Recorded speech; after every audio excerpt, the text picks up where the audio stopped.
নমস্কার বন্ধুরা, আমি মিষ্টি। আমার মিষ্টি মন চ্যানেলে সমস্ত বন্ধুদের সুস্বাগত। বাড়িতে গেস্ট এসেছে, চা দিয়ে খাওয়ার মতো কোনো কিছু বিস্কিট নেই। আমি মিষ্টিমন আজ চলে এসেছি মুশকিল আসান নিয়ে। কিভাবে খুব সহজে প্রায় 10 মিনিটের মধ্যেই তোমরা একটা বিস্কিটের রেসিপি বা একটা খাস্তা রেসিপি পেয়ে যেতে পারো, সেটাই আজকে তোমাদের সামনে প্রেজেন্ট করে দেখাবো। 1 কাপ সুজি দিয়ে আজকের আমি বানাবো ক্রিস্পি এবং খাস্তা বিস্কিট, যেটা চায়ের সাথে সহজেই তোমরা খেতেই পারো। কিভাবে বানাচ্ছি তা দেখতে হলে পুরো ভিডিওটা মন দিয়ে দেখতে হবে। তাহলে দেখতে থাকো। আমি আজকে সুজি দিয়ে একটা খাস্তা বিস্কিটের রেসিপি তোমাদের সামনে করে দেখাবো।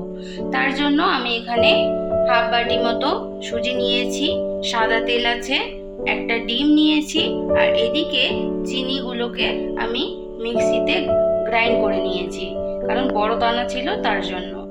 তো এই সামান্য ঘরোয়া উপকরণ দিয়েই আজকের আমি তোমাদের সামনে বানিয়ে দেখাবো মুচমুচে খাস্তা বিস্কিট। তাহলে দেখতে থাকো। প্রথমে ডিমটাকে ফাটিয়ে নেব, নিয়ে ভালো করে এবার ডিমটাকে ফেটিয়ে নিতে হবে।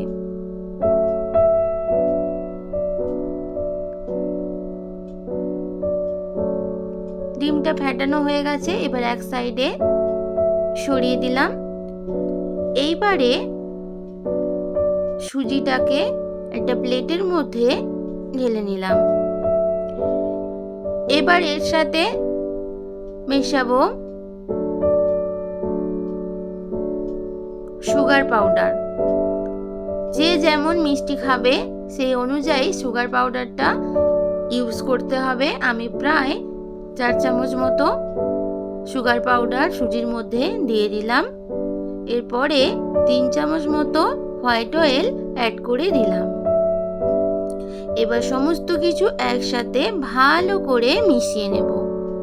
এইভাবে প্রায় 5 থেকে 7 মিনিট মতো ভালো করে মিক্সড করে মেখে নিতে হবে। যতক্ষণ অবধি দেখো এরকম একটা বাইন্ডিং না আসে, ততক্ষণ অবধি কিন্তু এটাকে ভালো করে মিক্সড করে মেখে নিতে হবে। এবার আমি প্রায় 10 মিনিট মতো ঢাকা দিয়ে রেখে দেব। 10 মিনিট বাদে ফিরে এলাম। দেখো এবারে যে ডিমটা নিয়েছিলাম ওটা এবার অ্যাড করে দেব। এবার ভালো করে ডিমটা এই সুজির মিশ্রণের সাথে ভালো করে মেখে নিতে হবে।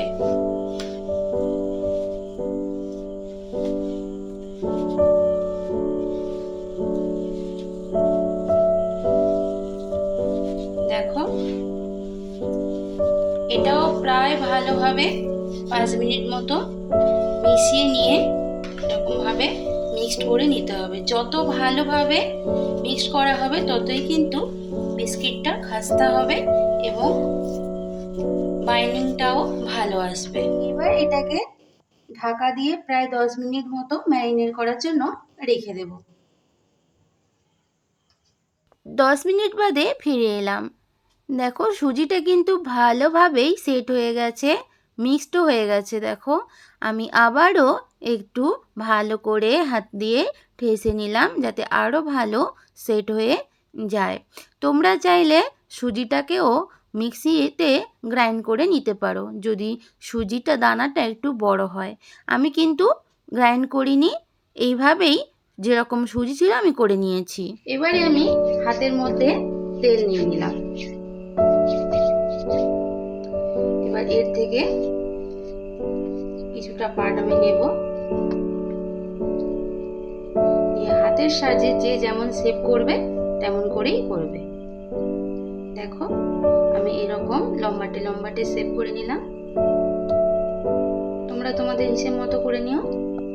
এবারে ডিজাইন করার জন্য আমি এরকম করে নিলাম, চামচের দিয়ে রেখে দিলাম। আর একটা বানিয়ে দেখাচ্ছি। ভালো করে হাতের সাহায্যে লম্বা করে নিলাম।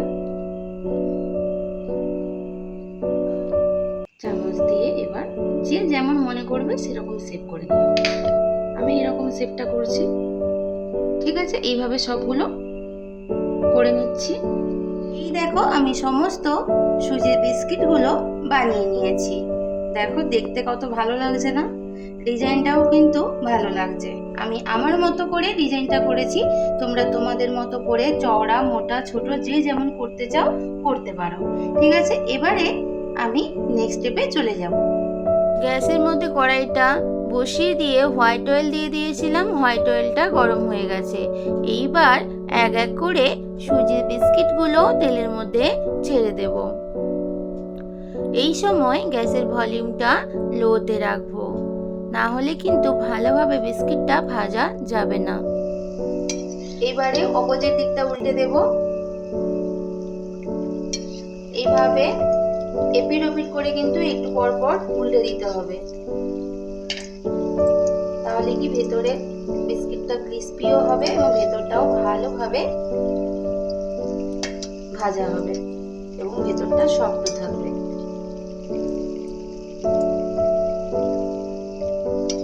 দেখো আবারও একবার করে আমি উল্টে পাল্টে দিচ্ছি।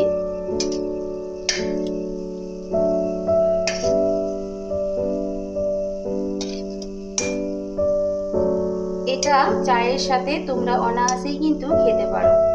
বাড়িতে অতিথিরা এলে যদি বিস্কিট না থাকে, চটজলদি চা হতে হতেই কিন্তু বিস্কিটটা রেডি হয়ে যাবে, প্রায় 10 মিনিটে। এবারে উল্টে দিচ্ছি, দেখো একদম লাল লাল হয়ে গেছে। এইবারে আমি সমস্তগুলো ভেজে নিয়ে একদম তোমাদের সামনে ফিরে আসছি।